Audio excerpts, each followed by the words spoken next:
ప్రత్యేకమైనటువంటి వందనాలు తెలియజేస్తున్నానండి.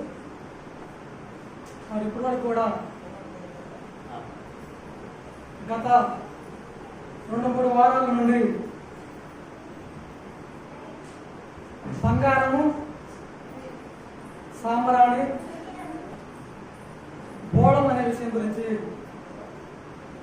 చెప్పడం జరిగింది. మరి బోళం అంటే ఏమిటి?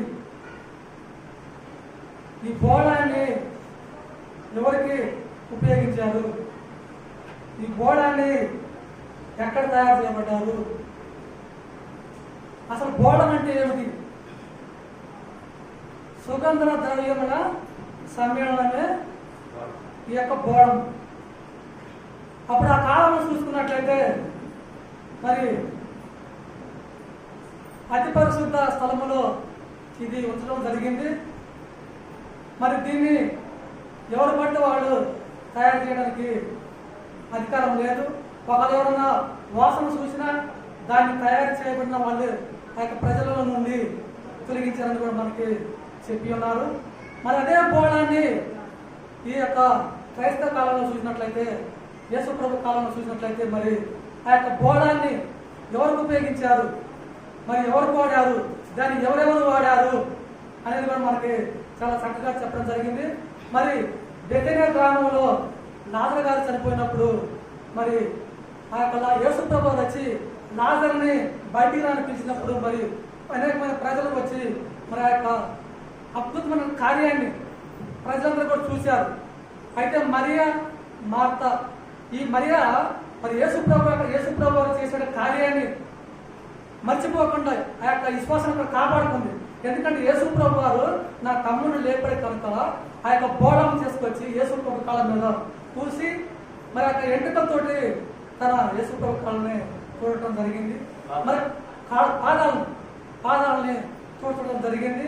మరి అదేవిధంగా ఇంకా ఒక చోట మరి నికోదేము అనే వ్యక్తి కూడా మరి యేసు ప్రభు సమాధికి 150 కిలోల బోళాన్ని తీసుకొచ్చి మరి ఆ యొక్క సమాధి దగ్గర వచ్చడం జరిగింది.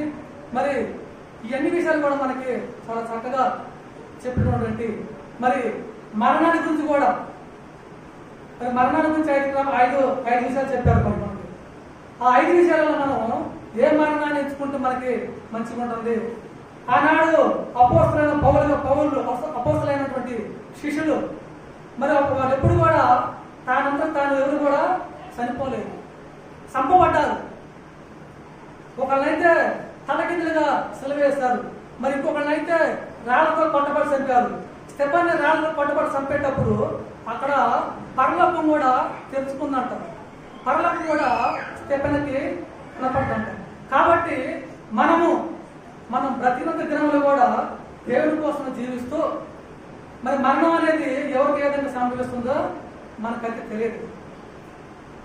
కనుక ప్రతి ఒక్కరు కూడా ఆ యొక్క మనం పరలోకం చేరుకోవాలంటే ప్రతి ఆదివారం కూడా దేవుడి సన్నిధికి వచ్చి ఈ యొక్క 5 క్రమాలలో ఇందాక సహోదరులు ఆ మాట తెలియజేశారు. నేను ఎప్పుడు కూడా ఆ మాట వినలేదు. మన జేబులో ఉన్న డబ్బులు పోటీ పడుతున్నాయంట, అంటే కొట్టుకుంటున్నాయంట. దేనికోసం కొట్టుకుంటున్నాయి? నేను దేవుడి దగ్గరకు పోవాలి, దేవుడి సన్నిధికి చేరుకోవాలని కొట్టుకుంటున్నాయంట. మరి మనం అట్లా ఎప్పుడైనా కొట్టుకున్నామంటే దేవుడి సన్నిధి పోవాలని? మరి మనం డబ్బులే కొట్టుకున్నప్పుడు మనం ఎందుకు కొట్టుకోవట్లేదు? మన దేవుడి సన్నిధికి సమయానికి ఎందుకు రావటం లేదు అనేది మీరు కూడా ఒకసారి దయచేసి ఆలోచన చేయండి. ఆ దేవుడి సన్నిధి రూపాయి చూసారా? మీ అందరికంటే నేను ముందుగా దేవుడి సన్నిధిలో చేరుకున్నది పోటీ పడుతుందంటారు. దయచేసి మనం కూడా డబ్బులు ఏ విధంగా పోటీ పడుతున్నాయో, డబ్బులకి ప్రాణం లేదండి. ఆ యొక్క జీవరాశులు జీవనం దాంట్లో మనకి దేవుడు ఆత్మ మనలో ఉంది. కాబట్టి మనం పోటీ పడాలి, దేవుడి కోసం పోటీ పడాలి.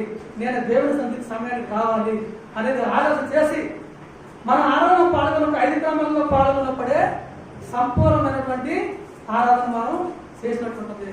ఒకరేమో పాటకుంటున్నారు, ఇంకొకరు వాక్యం చెప్పేవాడు వస్తున్నారు, ఇంకొకరు ప్రభుత్వ భోజనం ఇచ్చేవాడు వస్తున్నారు. అలా వస్తే మన దేవుడిని సంపూర్ణ ఆరాధన చేసిన వాళ్ళము కాము.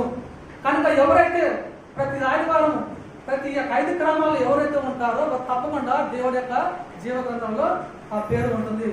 ఇంతకుముందు మనం బాప్తిసం తీసుకునేటప్పుడు దేవుడు మన పేరును జీవగ్రంథంలో రాసుకుంటాడు. ఓకే, బాగా ఉంది. మరి రాసుకున్న పేరుని దేవుడు తీసేయడానికి దేవుడికి అధికారం ఉంది. మన క్రియ మంచి లేనట్లయితే ఆ దేవుడు మన పేరుని తీసేస్తాడు. కనుక మన పేరు జీవగ్రంథంలో ఉండాలంటే మన దేవుడు చెప్పిన విధంగా మనం నడుచుకోవాలని ప్రత్యేకమైనటువంటి వందనాలు తెలియజేస్తున్నానండి.